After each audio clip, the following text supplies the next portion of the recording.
Hi hello నమస్తే welcome back to VV kitchens. నేను మీ వర్ధిని విజయ్. ఈరోజు మన కిచెన్లో వరలక్ష్మి వ్రతం స్పెషల్ రెసిపీస్ని చూపించబోతున్నానండి. వరలక్ష్మి వ్రతం స్పెషల్గా ప్రిపేర్ చేసుకునే ఈ ప్రసాదం రెసిపీస్ని కేవలం 1 గంటలో ఎలాంటి హడావిడి లేకుండా సింపుల్ అండ్ ఈజీగా ప్రిపేర్ చేసుకోవచ్చు. ఫస్ట్ టైం ప్రసాదం రెసిపీస్ని ప్రిపేర్ చేసే వాళ్ళు కూడా ఈ వీడియోను చూసి చాలా పర్ఫెక్ట్ టేస్ట్ అండ్ టెక్స్చర్తో ఈ ప్రసాదం రెసిపీస్ అన్నిటిని కూడా ప్రిపేర్ చేయవచ్చండి. నేను పోస్ట్ చేస్తున్న ఈ ప్రసాదం రెసిపీస్లో మీకు కావాల్సిన మీకు నచ్చిన రెసిపీస్ని సెలెక్ట్ చేసుకొని ఈ వరలక్ష్మి వ్రతానికి అమ్మవారికి నైవేద్యంగా నివేదన చేసి టేస్ట్ ఎలా వచ్చిందో నాకు ఫీడ్బ్యాక్ ఇవ్వడం మాత్రం అస్సలు మర్చిపోకండి. ఇవే కావండి, మరికొన్ని ప్రసాదం రెసిపీస్ కూడా మన ఛానల్లో అవైలబుల్గా ఉన్నాయి. లింక్ డిస్క్రిప్షన్లో ఇస్తాను, మీకు కావాల్సినట్టయితే ఒకసారి చెక్ చేసేయండి. ఇప్పుడు నేను చూపించబోతున్న ప్రసాదం రెసిపీస్ అన్నీ కూడా అమ్మవారికి చాలా ఇష్టమైనవండి. వీటిని సింపుల్గా కేవలం 1 గంటలో ఒక్కరే ఎలా చేయాలో ఈ వీడియోలో చూపించబోతున్నానండి. వీడియోను మాత్రం అస్సలు స్కిప్ చేయకుండా కంప్లీట్గా చూడడానికి ట్రై చేయండి. మీరు కనుక వీడియోను స్కిప్ చేసినట్లయితే నేను చెప్పే చిన్న చిన్న టిప్స్ మిస్ అవుతారండి. మరి ఇంకెందుకు ఆలస్యం, లేట్ చేయకుండా వరలక్ష్మి వ్రతం స్పెషల్గా ప్రిపేర్ చేస్తున్న ఈ 6 రకాల రెసిపీస్ని ప్రిపేర్ చేయడానికి ప్రాసెస్ స్టార్ట్ చేసేద్దామండి. ముందుగా మనం ప్రిపేర్ చేస్తున్నటువంటి ప్రసాదం రెసిపీస్ వచ్చి దద్దోజనం ఇంకా పులిహోర అండి.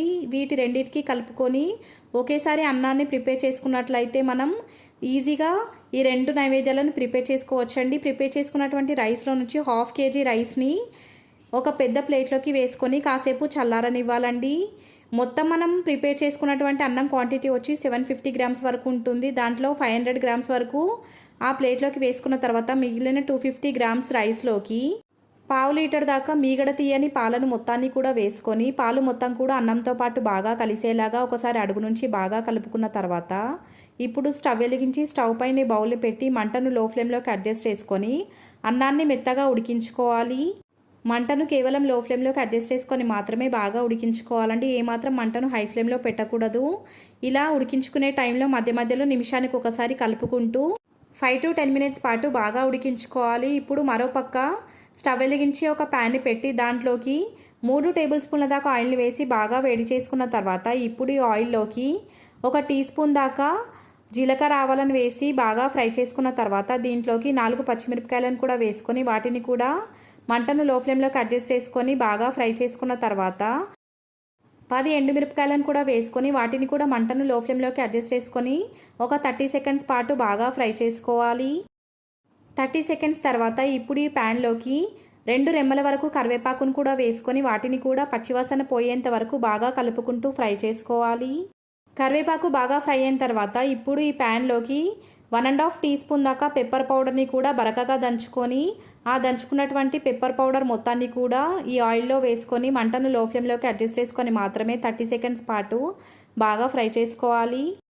30 సెకండ్స్ తర్వాత ఇప్పుడు ఈ ప్యాన్లోకి కొంచెం సన్నగా తరిగినటువంటి కొత్తిమీరను కూడా వేసుకొని కొత్తిమీర మొత్తాన్ని కూడా పచ్చివాసన పోయేంత వరకు కలుపుకుంటూ బాగా ఫ్రై చేసుకున్న తర్వాత ఇప్పుడు ఈ ప్యాన్లోకి రుచికి తగినంత ఉప్పు మొత్తాన్ని కూడా వేసేసుకొని ఉప్పు మొత్తం కూడా ఈ తాలింపుతో పాటు బాగా కలిసేలాగా ఒకసారి అడుగు నుంచి బాగా కలుపుకొని స్టవ్ ఆఫ్ చేసేసుకొని తాలింపు మొత్తం కూడా కాసేపు పక్కన ఉంచుకోవాలి. మీకు కనుక కావాలనుకుంటే కొన్ని జీడిపప్పులను కూడా ఈ తాలింపులోకి వేసుకొని ఫ్రై చేసుకోవచ్చండి. 10 మినిట్స్ తర్వాత చెక్ చేసినట్లయితే ఈ అన్నం మొత్తం కూడా మనకు కావాల్సినట్టుగా చాలా బాగా మెత్తగా ఉడుకుతుందండి. ఇప్పుడు ఈ అన్నంలోకి 400 గ్రాముల వరకు తీయటి పెరుగును కూడా వేసుకొని మనం వేసుకున్నటువంటి పెరుగు మొత్తం కూడా ఈ అన్నంతో పాటు బాగా కలిసేలాగా అడుగు నుంచి ఒకసారి బాగా కలుపుకొని మరొక 1 మినిట్ పాటు ఈ అన్నాన్ని మంటను లో ఫ్లేమ్లోకి అడ్జస్ట్ చేసుకొని బాగా ఉడికించుకోవాలి. ఇలా పెరుగుని యాడ్ చేసుకున్న తర్వాత అన్నాన్ని ఉడికించుకోవడం వల్ల పెరుగు ఫ్లేవర్ మొత్తం కూడా ఈ అన్నంతో పాటు బాగా కలిసిపోయి చాలా టేస్టీగా ఈ దద్దోజనం ప్రిపేర్ అవుతుందండి. 1 మినిట్ తర్వాత ఈ కర్డ్ రైస్లోకి మనం ప్రిపేర్ చేసుకున్నటువంటి తాలింపు మొత్తాన్ని కూడా వేసేసుకొని తాలింపు మొత్తం కూడా ఈ కర్డ్ రైస్తో పాటు బాగా కలిసేలాగా ఒకసారి అడుగు నుంచి బాగా కలుపుకొని మరొక 2 నుంచి 3 నిమిషాల పాటు మంటను లో ఫ్లేమ్లోకి అడ్జస్ట్ చేసుకొని మాత్రమే ఈ దద్దోజనాన్ని తాలింపుతో పాటు బాగా కలిసి ఉడికించుకోవాలండి. ఇలా చేసినట్లయితే మనం యాడ్ చేసుకున్నటువంటి మిరియాల ఫ్లేవర్ మొత్తం కూడా ఈ దద్దోజనంతో పాటు బాగా కలిసిపోయి దద్దోజనం టేస్ట్ మాత్రం గుళ్ళో పెట్టే ప్రసాదం లాగా పర్ఫెక్ట్గా వస్తుంది. దద్దోజనం ఎప్పుడైనా కూడా వీడియోలో చూపించిన విధంగా లూజ్గా ఉండేలాగా ప్రిపేర్ చేసుకోవాలండి. లేదంటే గట్టిగా అయిపోయినట్లయితే ఈ దద్దోజనం టేస్ట్ మాత్రం అస్సలు గుళ్ళో పెట్టి ప్రసాదంలాగా ఉండదండి. మనం అన్నాన్ని మెత్తగా ఉడికించుకున్నప్పుడు మాత్రమే ఈ దద్దోజనం టెక్స్చర్ అనేది ఇలా రావడానికి మనకు హెల్ప్ అవుతుంది. ఇలా దద్దోజనం మొత్తం కూడా ప్రిపేర్ అయిన తర్వాత దాన్ని ఒక సర్వింగ్ బౌల్లోకి ట్రాన్స్ఫర్ చేసుకొని అమ్మవారికి నివేదన ఇచ్చి వచ్చేయండి. ఇప్పుడు నెక్స్ట్ రెసిపీని ప్రిపేర్ చేయడానికి ప్రాసెస్ స్టార్ట్ చేసేద్దామండి. ఇప్పుడు ఇందాక మనం చల్లారబెట్టుకున్నటువంటి రైస్లోకి రుచికి తగినంత ఉప్పు మొత్తాన్ని కూడా వేసేసుకోవాలండి. ఉప్పు మొత్తం కూడా ఈ రైస్లోకి వేసుకున్న తర్వాత హాఫ్ కప్పు దాకా నిమ్మకాయ రసాన్ని కూడా ఈ అన్నంలోకి వేసుకోవాలి. 5 నుంచి 6 నిమ్మకాయలను కట్ చేసి రసం తీసినట్లయితే ఒక హాఫ్ కప్పు వరకు లెమన్ జ్యూస్ అనేది వస్తుందండి. మనం వేసుకున్నటువంటి ఉప్పు నిమ్మకాయ రసం రెండు కూడా ఈ అన్నంతో పాటు బాగా కలిసేలాగా అడుగు నుంచి బాగా కలుపుకోవాలి. వరలక్ష్మి వ్రతం రోజు మనకు టైం ఎక్కువగా ఉండదు కాబట్టి సింపుల్గా అయిపోయే ఈ నిమ్మకాయ పులిహోరని టెంపుల్ స్టైల్లో ప్రిపేర్ చేయడం చూపిస్తున్నానండి. మీకు కనుక చింతపండు పులిహోరను ప్రిపేర్ చేయాలని ఉన్నట్లయితే లింక్ డిస్క్రిప్షన్లో ఇస్తానండి. దాన్ని ఒకసారి చెక్ చేసి యాస్టీస్గా ప్రిపేర్ చేశారంటే టెంపుల్ స్టైల్ చింతపండు పులిహోరను కూడా ఈ వరలక్ష్మి వ్రతం రోజున చాలా సింపుల్గా ఇంట్లోనే ప్రిపేర్ చేసుకోవచ్చండి. ఇప్పుడు స్టవ్ వెలిగించి ఒక ప్యాన్ని పెట్టి అది వేడైన తర్వాత దాంట్లోకి 5 టేబుల్ స్పూన్ల దాకా ఆయిల్ని వేసి బాగా వేడి చేసుకున్న తర్వాత ఇప్పుడు ఈ ఆయిల్లోకి 1 టేబుల్ స్పూన్ దాకా జీలకర్ర ఆవాలను వేసి బాగా ఫ్రై చేసుకున్న తర్వాత ఇప్పుడు ఈ ఆయిల్లోకి మీకు కావాల్సినన్ని పల్లీలను కూడా వేసుకొని పల్లీలను గోల్డెన్ షేడ్లోకి వచ్చేంత వరకు కూడా బాగా ఫ్రై చేసుకోవాలి. మంటను లో ఫ్లేమ్లోకి అడ్జస్ట్ చేసుకొని మాత్రమే ఈ తాలింపు ప్రాసెస్ మొత్తాన్ని కూడా కంప్లీట్ చేసుకోవాలి. 8 పచ్చిమిరపకాయలను మధ్యలోకి కట్ చేసుకొని ఆ పచ్చిమిరపకాయలు మొత్తాన్ని కూడా ఈ ఆయిల్లోకి వేసుకోవాలండి. వాటితో పాటుగా 10 నుంచి 12 ఎండుమిరపకాయలను కూడా వేసుకొని వీటన్నిటిని కూడా మంటను లో ఫ్లేమ్లోకి అడ్జస్ట్ చేసుకొని మాత్రమే కలుపుకుంటూ బాగా ఫ్రై చేసుకోవాలి. మిరపకాయలు బాగా ఫ్రై అయిన తర్వాత ఇప్పుడు ఆయిల్లోకి 1 టేబుల్ స్పూన్ వరకు మినపప్పుని మరొక టేబుల్ స్పూన్ వరకు శనగపప్పును కూడా వేసుకొని ఈ పప్పులన్నిటిని కూడా బాగా ఫ్రై చేసుకున్న తర్వాత ఇప్పుడు ఆయిల్లోకి 3 రెమ్మల వరకు కరివేపాకును వేసుకొని దానితో పాటుగా సన్నగా కట్ చేసుకున్నటువంటి కొంచెం కొత్తిమీరను కూడా వేసుకొని వీటిని కూడా పచ్చివాసన పోయేంత వరకు బాగా కలుపుకుంటూ ఫ్రై చేసుకోవాలి. ఇప్పుడు ఈ ప్యాన్లోకి 1 టీ స్పూన్ వరకు పసుపును కూడా వేసుకొని పసుపు మొత్తాన్ని కూడా ఈ తాలింపుతో పాటు బాగా కలిసేలాగా అడుగు నుంచి బాగా కలుపుకున్న తర్వాత మరొక 30 సెకండ్స్ పాటు మంటను లో ఫ్లేమ్లోకి అడ్జస్ట్ చేసుకొని ఈ తాలింపు మొత్తాన్ని కూడా ఆయిల్లో బాగా ఫ్రై చేసుకోవాలి. ఇలా ప్రిపేర్ చేసుకున్నటువంటి తాలింపు మొత్తాన్ని కూడా ఇందాక మనం లెమన్ జ్యూస్ కలిపి పక్కన ఉంచుకున్నటువంటి రైస్లోకి తాలింపు మొత్తాన్ని కూడా వేసేసుకొని తాలింపు మొత్తం కూడా ఈ రైస్తో పాటు బాగా కలిసేలాగా అడుగు నుంచి బాగా కలుపుకుంటూ ఉండాలి. ఈ తాలింపు మొత్తం కూడా రైస్తో పాటు బాగా కలిసిపోవడానికి కాస్త టైం పడుతుందండి. కాస్త ఓపిక్గానే అడుగు నుంచి రైస్ మొత్తాన్ని కూడా ఈ తాలింపు పైన వేసుకుంటూ కింది నుంచి రొటేట్ చేసుకుంటూ బాగా కలుపుకోవాలి. అలా చేసినప్పుడు మాత్రమే ఈ తాలింపు మొత్తం కూడా రైస్తో పాటు కలిసిపోయి వీడియోలో చూపించిన కలర్లోకి ఈ రైస్ మొత్తం కూడా టర్న్ అవుతుందండి. ఇలా ప్రిపేర్ అయినటువంటి పులిహోర మొత్తాన్ని కూడా ఒక సర్వింగ్ బౌల్లోకి ట్రాన్స్ఫర్ చేసుకొని అమ్మవారికి నివేదించవచ్చండి. ఏదో ఒక పులిహోరను ప్రిపేర్ చేయండి మన పండగలు అనేటివి ఫుల్ఫిల్ అవ్వండి. అంత ఇంపార్టెంట్గా ఈ పులిహోర రెసిపీస్ అనేటివి మన ట్రెడిషన్లో భాగమైపోయాయండి. ఇప్పుడు 2 రెసిపీస్ కంప్లీట్ అయ్యాయండి. ఇప్పుడు 3rd రెసిపీలోకి వెళ్ళిపోదాం. 3వ రెసిపీ వచ్చి బెల్లం పరమాన్నం అండి. బెల్లం పరమాన్నాన్ని పాలు విరిగిపోకుండా గుళ్ళో పెట్టే ప్రసాదం లాంటి టేస్ట్తో ఇంట్లోనే సింపుల్గా ఎలా ప్రిపేర్ చేయాలో వీడియోలో చూసేద్దామండి. ముందుగా ఒక పెద్ద బౌల్లోకి 1 కప్పు వరకు రైస్ని వేసుకొని 2 నుంచి 3 సార్లు వాటర్ని వేసుకుంటూ రైస్ మొత్తాన్ని కూడా బాగా వాష్ చేసుకోవాలి. వాష్ చేసుకున్నటువంటి వాటర్ మొత్తాన్ని కూడా డ్రైన్ చేసుకున్న తర్వాత ఇప్పుడు ఈ రైస్లోకి మనం ఏ కప్పుతో అయితే రైస్ని కొలుచుకున్నామో అదే కప్పుతో 1 కప్పు రైస్కి 4 కప్పుల దాకా వాటర్ని వేసుకోవాలండి. ఇలా వాటర్ మొత్తాన్ని కూడా వేసుకున్న తర్వాత స్టవ్ ఆన్ చేసి స్టవ్ పైన గిన్నెని పెట్టి అన్నం మొత్తాన్ని కూడా బాగా కలుపుకుంటూ ఉడికించుకోవాలి. మంటను లో టు మీడియం ఫ్లేమ్లోకి అడ్జస్ట్ చేసుకొని మధ్య మధ్యలో కలుపుకుంటూ ఈ అన్నం మొత్తాన్ని కూడా బాగా ఉడికించుకోవాలండి.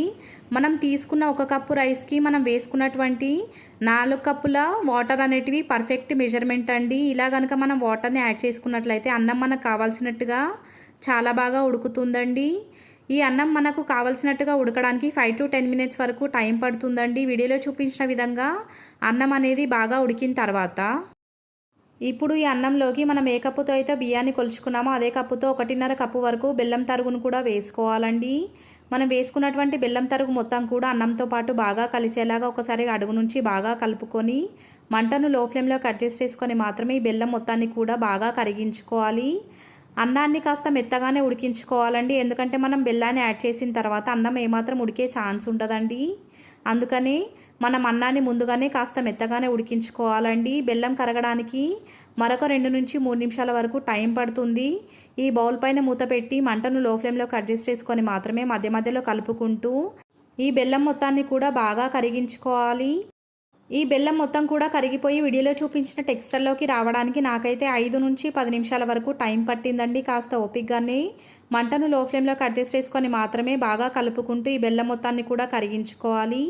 బెల్లం మొత్తం కూడా బాగా కరిగిపోయి అన్నంతో పాటు బాగా కలిసి ఉడికిన తర్వాత ఇప్పుడు ఈ పరమాన్నంలోకి 1/2 కప్పు దాకా కాచి చల్లార్చుకున్నటువంటి పాలను వేసుకొని పాలు మొత్తం కూడా ఈ పరమాన్నంతో పాటు బాగా కలిసేలాగా ఒకసారి అడుగు నుంచి బాగా కలుపుకొని పాలతో పాటు ఈ పరమాన్నం కలిసి ఉడికేలాగా మరొక 2 నిమిషాల పాటు ఈ పరమాన్నాన్ని ఉడికించుకోవాలండి. ఈ పరమాన్నంని ప్రిపేర్ చేసేటప్పుడు ఎప్పుడైనా కూడా వేడివేడి పాలను వేయకూడదండి. అలా చేసినట్లయితే పాలు విరిగిపోయే అవకాశం ఉంటుంది. 2 నిమిషాల తర్వాత పావు టీ స్పూన్ దాకా ఇలాచీ పౌడర్ని కూడా ఈ పరమాన్నంలోకి వేసుకొని ఇలాచీ పౌడర్ మొత్తం కూడా పరమాన్నంతో పాటు బాగా కలిసేలాగా ఒకసారి అడుగు నుంచి బాగా కలుపుకొని మరొక నిమిషం పాటు ఈ పరమాన్నాన్ని బాగా ఉడికించుకోవాలి.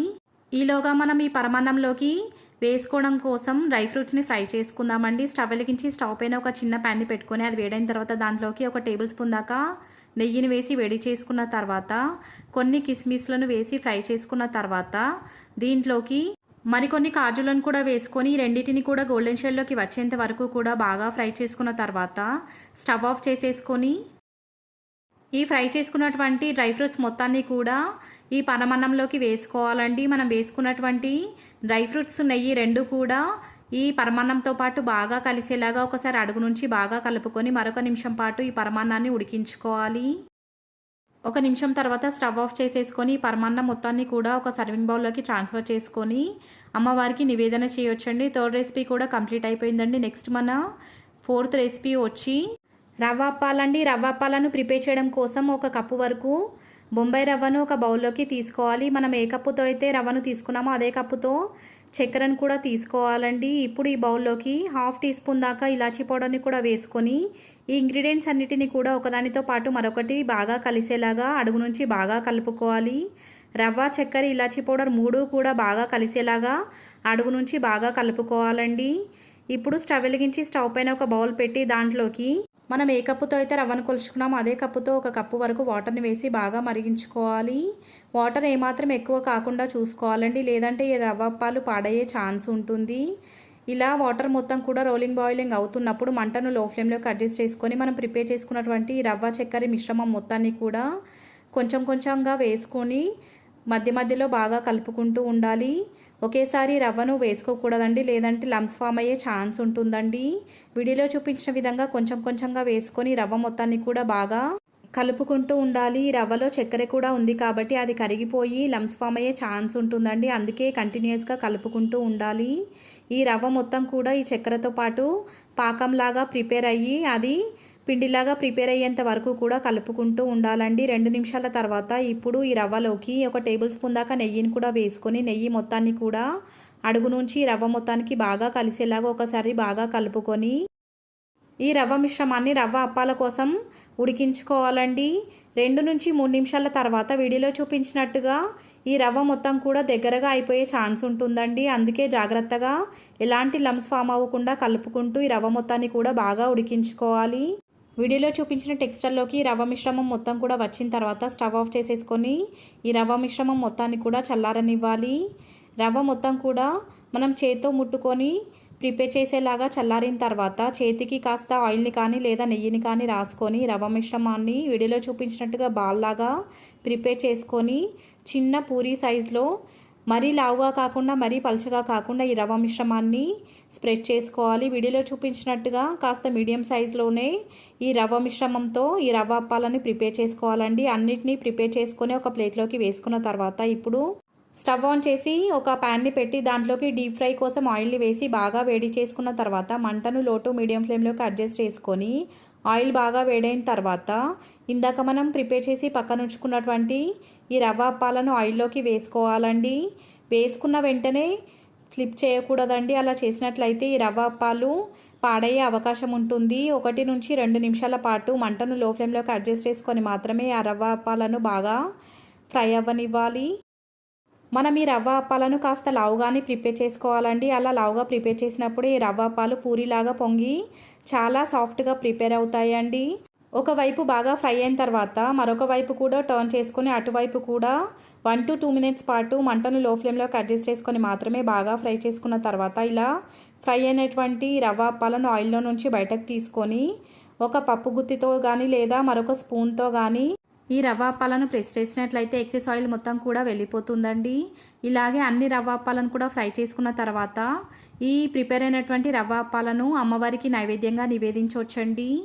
ఈ రవ్వ అప్పాలు పైన క్రిస్పీగా లోపల జ్యూసీగా చాలా టేస్టీగా ఉంటాయి. మీకు గనక చక్కెరతో ప్రిపేర్ చేసిన అప్పాలు అవసరం లేదనుకుంటే బెల్లంతో ప్రిపేర్ చేసిన అప్పాలు కూడా మన ఛానల్లో అవైలబుల్గా ఉన్నాయండి. లింక్ డిస్క్రిప్షన్లో ఇస్తాను.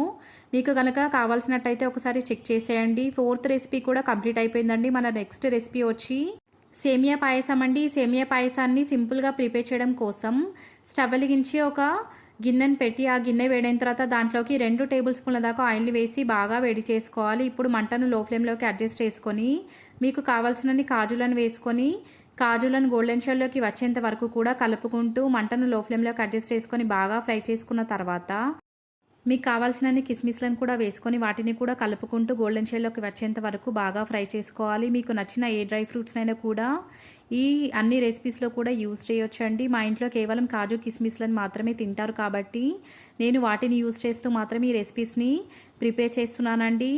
ఫ్రై అయినటువంటి డ్రై ఫ్రూట్స్ మొత్తాన్ని కూడా ఒక ప్లేట్లోకి ట్రాన్స్ఫర్ చేసుకొని పక్కన ఉంచుకున్న తర్వాత ఇప్పుడు ఇదే బౌల్లోకి 1 కప్పు వరకు బ్యాంబినోన్ కూడా వేసుకొని బ్యాంబినోన్ కూడా కలుపుకుంటూ గోల్డెన్ షేడ్లోకి వచ్చేంత వరకు బాగా ఫ్రై చేసుకోవాలి. ఈ బ్యాంబినో గోల్డెన్ షేడ్లోకి రావడానికి 2 to 3 మినిట్స్ పాటు టైం పడుతుందండి. మంటను లో ఫ్లేమ్లోకి అడ్జస్ట్ చేసుకొని మాత్రమే కాస్త ఓపిక్గా ఈ బ్యాంబినో మొత్తాన్ని కూడా ఫ్రై చేసుకోవాలండి. మంటను ఏమాత్రం హై ఫ్లేమ్లోకి అడ్జస్ట్ చేసినా కూడా బ్యాంబినో మొత్తం కూడా మాడిపోయే అవకాశం ఉంటుందండి. వీడియోలో చూపించిన కలర్లోకి ఈ సేమియా మొత్తం కూడా మారిన తర్వాత ఇప్పుడు ఈ బౌల్లోకి 1/2 లీటర్ దాకా మీగడ తీయని పాలను వేసుకోవాలండి. ఇలా మనం పాయసాన్ని ప్రిపేర్ చేసేటప్పుడు మీగడ తీయని పాలను యూజ్ చేసినప్పుడు మాత్రమే ఈ పాయసం టేస్ట్ అండ్ టెక్స్చర్ కూడా చాలా బాగా వస్తాయి. ఇప్పుడు ఈ సేమియాలోకి అరగంట పాటు నానబెట్టుకున్నటువంటి 1 కప్పు సగ్గుబియ్యాన్ని వాటర్ మొత్తాన్ని కూడా తీసేసుకొని కేవలం సగ్గుబియ్యాన్ని మాత్రమే ఈ పాలలోకి వేసుకొని సగ్గుబియ్యం సేమియా పాలు 3 కూడా ఒకదానితో పాటు మరొకటి బాగా కలిసేలాగా అడుగు నుంచి బాగా కలుపుకోవాలి. ఇలా సగ్గుబియ్యాన్ని యాడ్ చేసుకోవడం పూర్తిగా ఆప్షనల్ మాత్రమేనండి. మీకు కనుక సగ్గుబియ్యాన్ని యాడ్ చేయడం ఇష్టం లేకపోతే స్కిప్ చేసేయొచ్చండి. కేవలం బ్యాంబినోతో కూడా ఈ పాయసాన్ని చాలా టేస్టీగా ప్రిపేర్ చేసుకోవచ్చు. పండుగ రోజు ఎన్ని వెరైటీ రెసిపీస్ ఉన్నప్పటికీ కూడా పాయసం లేకపోతే ఒక కంప్లీట్ ఫీల్ అనేది రాదండి. మంటను లో టు మీడియం ఫ్లేమ్లోకి అడ్జస్ట్ చేసుకొని 5 నిమిషాల పాటు ఈ సగ్గుబియ్యం సేమియా రెండింటిని కూడా బాగా ఉడికించుకోవాలి. 5 మినిట్స్ తర్వాత సగ్గుబియ్యం సేమియా 2 కూడా బాగా ఉడుకుతాయండి. ఇప్పుడు ఈ పాయసంలోకి మనం ఏ కప్పుతో అయితే సగ్గుబియ్యాన్ని కొలుచుకున్నామో అదే కప్పుతో 1 కప్పు వరకు చక్కెరను తీసుకోవాలి. చక్కెర మొత్తాన్ని కూడా వేసేసుకొని బాగా కరిగించుకున్న తర్వాత ఇప్పుడు ఈ పాయసంలోకి 1/2 టీ స్పూన్ వరకు ఇలాచీ పౌడర్ని కూడా వేసుకొని ఇలాచీ పౌడర్ మొత్తాన్ని కూడా పాలతో పాటు బాగా కలిసేలాగా అడుగు నుంచి బాగా కలుపుకొని మరొక నిమిషం పాటు ఈ పాయసం మొత్తాన్ని కూడా బాగా మరిగించుకోవాలి. మీకు కనుక తీపి ఎక్కువగా కావాలనుకుంటే మరొక 1/2 కప్పు వరకు చక్కెరను కూడా వేసుకోవచ్చండి. 1 మినిట్ తర్వాత ఇప్పుడు ఈ పాయసంలోకి ఇందాక మనం ఫ్రై చేసి పక్కన ఉంచుకున్నటువంటి డ్రై ఫ్రూట్స్ మొత్తాన్ని కూడా వేసేసుకుని డ్రై ఫ్రూట్స్ మొత్తం కూడా ఈ పాయసంతో పాటు బాగా కలిసేలాగా అడుగు నుంచి బాగా కలుపుకొని మరొక నిమిషం పాటు ఈ పాయసాన్ని మరిగించుకోవాలి. 1 మినిట్ తర్వాత స్టవ్ ఆఫ్ చేసేసుకొని ప్రిపేర్ అయినటువంటి పాయసాన్ని ఒక సర్వింగ్ బౌల్లోకి ట్రాన్స్ఫర్ చేసుకొని అమ్మవారికి నివేదన చేయొచ్చండి. 5 రెసిపీస్ కంప్లీట్ అయ్యాయండి. నెక్స్ట్ రెసిపీ వచ్చి మక్కగారెలండి. మక్కగారెలను ప్రిపేర్ చేయడం కోసం కార్న్స్ని ఒలుచుకున్నటువంటి సీడ్స్ మొత్తాన్ని కూడా కొంచెం కొంచెంగా ఒక మిక్సీ జార్లోకి వేసుకోవాలండి. ఇప్పుడు ఈ మిక్సీ జార్లోకి 8 పచ్చిమిరపకాయలను కూడా వేసుకొని దాంతో పాటుగా 1/2 టీ స్పూన్ దాకా ఉప్పు, 1/4 టీ స్పూన్ దాకా చక్కెర, చిటికెడు పసుపు, మరొక 1/2 టీ స్పూన్ దాకా జీలకర్రను కూడా వేసుకోవాలండి. జీలకర్రను వేసుకోవడం వల్ల డైజెషన్ బాగా అవుతుంది. ఇప్పుడు ఈ మిక్సీ జార్లోకి 1 రెమ్మె వరకు కరివేపాకును చేతి నిండా కొత్తిమీరను కూడా వాష్ చేసుకొని వేసుకోవాలి. ఈ మిక్సీ జార్ పైన మూత పెట్టి ఈ కార్న్స్ మొత్తాన్ని కూడా మెత్తటి పేస్ట్ లాగా రుబ్బుకోవాలి. వీడియోలో చూపించిన విధంగా ఫైన్ పేస్ట్ అయ్యేలాగా చూసుకోవాలండి, లేదంటే కడుపు నొప్పి వచ్చే ఛాన్స్ ఉంటుంది. ఈ గారెల ప్లేస్లో కొంతమంది వడలను కూడా ప్రిపేర్ చేస్తూ ఉంటారండి. కాకపోతే నేను ఆ వడలను ప్రిపేర్ చేయనండి, ఎందుకంటే ఫాస్టింగ్ టైంలో మినప్పప్పుని తినకూడదు కాబట్టి నేను ఈ మక్కలతో ప్రిపేర్ చేసిన ఈ మక్క గారెలను మాత్రమే ప్రిపేర్ చేస్తున్నాను. ఇలా మిక్సీ వేసుకోగా వచ్చిన కార్న్ పేస్ట్ మొత్తాన్ని కూడా ఒక బౌల్లోకి వేసుకున్న తర్వాత ఇప్పుడు ఈ కార్న్ పేస్ట్లోకి చిటికెడు బేకింగ్ సోడాను కూడా వేసుకోవాలండి. బేకింగ్ సోడా మొత్తాన్ని కూడా ఈ కార్న్ పేస్ట్తో పాటు బాగా కలిసేలాగా ఒకసారి అడుగు నుంచి బాగా కలుపుకున్న తర్వాత స్టవ్ ఆన్ చేసి డీప్ ఫ్రై కోసం ఆయిల్ని వేడి చేసుకోవాలి. ఆయిల్ బాగా వేడైన తర్వాత మంటను లో టు మీడియం ఫ్లేమ్లోకి అడ్జస్ట్ చేసుకొని వీడియోలో చూపించిన విధంగా కార్న్ పేస్ట్ మొత్తాన్ని కొంచెం కొంచెంగా తీసుకొని బాల్ లాగా ప్రిపేర్ చేసుకొని దాన్ని మీడియం సైజులో ఉండేలాగా స్ప్రెడ్ చేసుకోవాలండి. దాంట్లోకి మధ్యలోకి ఒక చిన్న హోల్ని కూడా చేసి ఆ ప్రిపేర్ అయినటువంటి ఈ మక్క మిశ్రమాన్ని ఈ ఆయిల్లోకి వేసుకొని బాగా గోల్డెన్ షోల్లోకి వచ్చేంత వరకు మంటను లో టు మీడియం ఫ్లేమ్లోకి అడ్జస్ట్ చేసుకొని మాత్రమే బాగా ఫ్రై చేసుకోవాలి. ఈ గారెలను మరీ పల్చగా కాకుండా మరీ లావుగా కాకుండా మీడియం సైజులో వచ్చేలాగా ప్రిపేర్ చేసుకోవాలండి. మరీ పల్చగా చేసుకున్నట్లయితే గారెలు క్రిస్పీగా వస్తాయండి. లేదంటే మరీ లావుగా వేసినట్లయితే లోపల పిండి పిండిగా ఉంటాయి. అలా కాకుండా మీడియం సైజులో కనుక వేసినట్లయితే వీడియోలో చూపించిన విధంగా గారెలు పొంగుకుంటూ చాలా స్మూత్ అండ్ క్రిస్పీగా ప్రిపేర్ అవుతాయండి. ఇలాగే మిగిలిన మొత్తం పిండితో అన్ని గారెలను కూడా వేసుకున్న తర్వాత వీటన్నిటిని కూడా ఒక సర్వింగ్ బౌల్లోకి ట్రాన్స్ఫర్ చేసుకొని అమ్మవారికి వేడివేడిగా నైవేద్యంగా నివేదించవచ్చండి. ఇలా కనుక ప్లాన్ చేసుకున్నట్లయితే ఒక్కరే ఈ 6 రకాల ప్రసాదం రెసిపీస్ని చాలా సింపుల్గా చాలా ఈజీగా ఒకే ఒక గంట టైంలో ప్రిపేర్ చేసుకోవచ్చండి. ఫస్ట్ టైం ప్రిపేర్ చేసుకునే వాళ్ళు కూడా ఈ టిప్స్ పాటిస్తూ కనుక ప్రిపేర్ చేసినట్లయితే పర్ఫెక్ట్గా ప్రిపేర్ చేసేస్తారు. ఈ రెసిపీస్ కనుక మీకు నచ్చినట్లయితే లైక్ చేయండి, షేర్ చేయండి. ఇలాంటి మరెన్నో రెసిపీస్ కోసం మన వివి కిచెన్స్ ఛానల్ని సబ్స్క్రైబ్ చేయడం మాత్రం మర్చిపోకండి.